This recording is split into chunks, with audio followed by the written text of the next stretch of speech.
Transmission line ઉપર વીજળી પડવા વિશે સંક્ષિપ્તમાં જણાવો.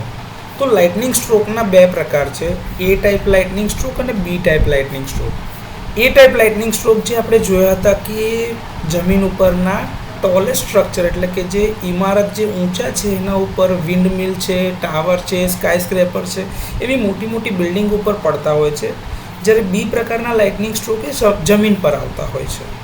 ટ્રાન્સમિશન લાઇન ઉપર આ બંને પ્રકારના વીજળીના સ્ટ્રોક અથવા તો ઝટકા પડવાની શક્યતા રહેલી છે.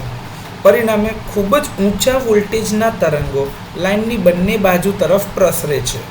તે ઇન્સ્યુલેટરને બાળી શકે છે અને સપોર્ટને નુકસાન પહોંચાડે છે.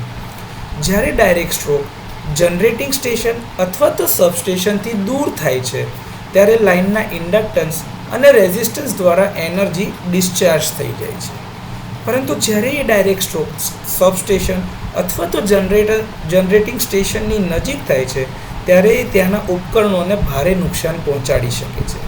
તો ટ્રાન્સમિશન લાઇન ઉપર વીજળી પડવા વિશેની આ સંક્ષિપ્તમાં માહિતી છે.